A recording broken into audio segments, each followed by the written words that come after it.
আচ্ছা একবার ভাবুন তো, এমন একটা পৃথিবীর কথা যেখানে কোনো জিনিসপত্র কেনা বা বেচার জন্য টাকা পয়সার কোনো দরকারই নেই। কেমন লাগছে শুনতে? একটু অদ্ভুত, তাই না? আজকে আমরা ঠিক এই ব্যাপারটাই একটু তলিয়ে দেখব।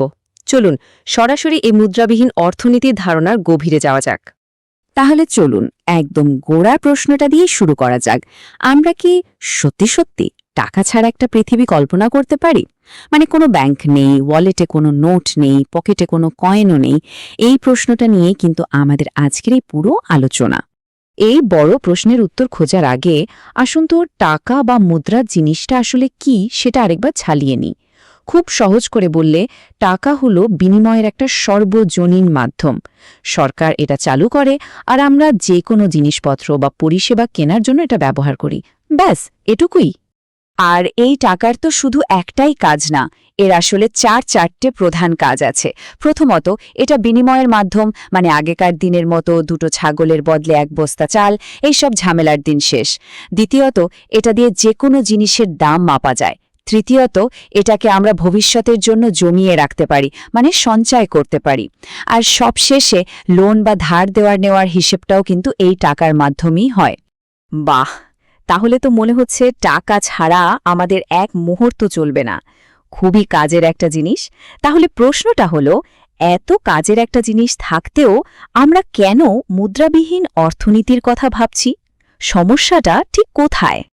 আরে সমস্যা তো একটা দুটো নয়, অনেকগুলো। যেমন ধরুন মুদ্রাস্ফীতি, যার কারণে আমাদের হাতে থাকা টাকার দাম, মানে কেনার ক্ষমতা দিন দিন কমতে থাকে। আবার ধরুন আন্তর্জাতিক বাজারে ডলারের তুলনায় টাকার দাম যখন পড়ে যায়, তখন সেটাকে বলে মুদ্রার অবমূল্যায়ন। এছাড়াও আছে মুদ্রা সংকোচন, বিনিময় হারের বিশাল ওঠানামা আর জাল নোটের মতো বড় বড় সব অর্থনৈতিক ঝুঁকি। আর ব্যাপারটা শুধু বড় বড় অর্থনীতির তত্ত্বে আটকে নেই, তাই না?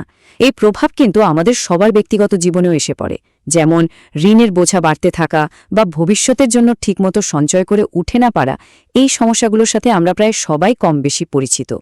তাহলে কি এই সব জটিলতা থেকে বেরোনোর কোনো উপায় আছে? এই সব সমস্যার সমাধান হিসেবে একটা পুরোপুরি মুদ্রাহীন অর্থনীতির কথা ভাবা কি আদৌ সম্ভব, নাকি এটা শুধু একটা কল্পনা? অবাক করা ব্যাপার হলো, এর উত্তরটা হচ্ছে হ্যাঁ, সম্ভব। আর এর মূল চাবিকাঠিটা হলো প্রযুক্তি। এই ধারণাটা আসলে একটা কেন্দ্রীয়ভাবে পরিকল্পিত সিস্টেমের উপর দাঁড়িয়ে আছে, যা চলবে মানুষের প্রয়োজন অনুযায়ী, টাকার উপর ভিত্তি করে নয়। মানে এখানে বাজারের লাভ লোকসান নয়, বরং কার কি লাগবে সেটার উপর জোর দেওয়া হবে। ওয়াও, শুনতে তো দারুণ লাগছে। কিন্তু প্রশ্ন হলো, এই সিস্টেমটা বাস্তবে কাজ করবে কিভাবে? এর কোনো পরিষ্কার পরিকল্পনা বা মডেল কি আছে? হ্যাঁ, এর কিন্তু একটা বেশ পরিষ্কার নীল নকশা আছে। দেখুন, এর মূলত 4টে ধাপ। প্রথমেই দেশের সব নাগরিক তাদের কি কি জিনিস বা পরিষেবা লাগবে সেটা একটা কেন্দ্রীয় অনলাইন পোর্টালে রেজিস্টার করবেন। সেকেন্ড, ওই ডেটা সঙ্গে সঙ্গে চলে যাবে প্রোডাকশন সেন্টারগুলোতে। থার্ড, তখন শক্তিশালী কম্পিউটার অ্যালগোরিদম ঠিক করবে যে ঠিক কতটা জিনিস বানাতে হবে আর কাকে কিভাবে পাঠাতে হবে। আর ফাইনালি সেই জিনিস বা পরিষেবা সোজা মানুষের দরজায় পৌঁছে যাবে, কোনো দোকানপাট বা বাজারে দরকারই পড়বে না। এই দুটো ব্যবস্থার মধ্যে আকাশ পাতাল তফাৎটা এই স্লাইডটা দেখলে একদম পরিষ্কার হয়ে যাবে। আমাদের এখনকার বাজার ভিত্তিক সিস্টেমের জায়গায় আসছে একটা চাহিদা ভিত্তিক সিস্টেম। ব্যক্তিগত মালিকানার বদলে আসছে শুধু ব্যবহারের অধিকার। কোনো ইনকাম ট্যাক্স বা বিল থাকবে না, কোনো ব্যাংকও থাকবে না। আর হেলথ ইন্স্যুরেন্সের বদলে সবাই পাবে বিনামূল্যে আধুনিক চিকিৎসা পরিষেবা। সবচেয়ে বড় বদলটা আসছে কিন্তু এই মালিকানার ধারণায়।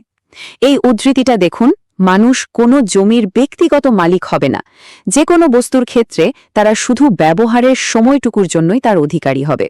এর মানেটা হলো, আপনার একটা জিনিসের প্রয়োজন মিটে গেলে সেটা আবার কেন্দ্রীয় সিস্টেমে ফেরত চলে যাবে, যাতে অন্য কেউ সেটা ব্যবহার করতে পারে। রিসাইক্লিং আর শেয়ারিং হবে মূল মন্ত্র। সবকিছুই তো বেশ ভালো লাগছে, কিন্তু একটা খুব জরুরি প্রশ্ন কিন্তু থেকেই যাচ্ছে। আচ্ছা, কাজ করার ব্যাপারটা কি হবে? এই সিস্টেমে কি সবাইকে কাজ করতে হবে? আর যদি করতেই হয়, তাহলে তার নিয়মকানুনগুলো কেমন হবে? হ্যাঁ, অবশ্যই কাজের একটা নিয়ম আছে।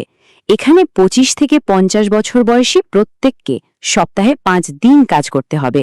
তবে দিনের সর্বোচ্চ 5 ঘন্টার বেশি নয়। আর সবচেয়ে বড় কথা হলো সবাই নিজের পছন্দ আর দক্ষতা অনুযায়ী কাজ বেছে নিতে পারবে। আর 25 বছরের কম বয়সী ছাত্রছাত্রী এবং 50 বছরের বেশি বয়সী প্রবীণদের কোনো কাজ করতে হবে না, কিন্তু তারা বাকিদের মতোই সমস্ত সুযোগ সুবিধা পাবেন। কিন্তু এখানেই তো আসল খটকাটা লাগছে, এই ব্যবস্থাটা ন্যায্য হবে কিভাবে? মানে একজন ডাক্তার যে এত পড়াশোনা করে এই জায়গায় এসেছেন, তার সাথে একজন পরিষ্কার কর্মকর্মীর সামাজিক মর্যাদা বা কাজের মূল্য এক হবে কি করে? এটা কি সম্ভব? ঠিক এখানেই এই সিস্টেমের সবচেয়ে বৈপ্লবিক ধারণাটা লুকিয়ে আছে। এটাকে বলা হচ্ছে ইউনিফর্মিটি অফ লেবার ভ্যালু বা শ্রমের মূল্যের সমতা।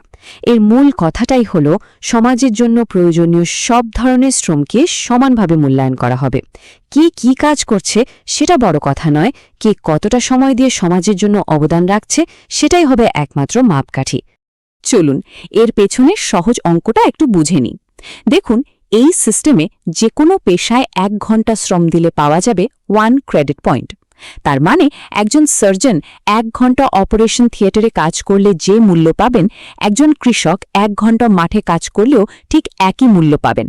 যে কোনো জিনিসের দামও ঠিক হবে সেটা বানাতে মোট কত শ্রম ঘন্টা লেগেছে তার উপর ভিত্তি করে।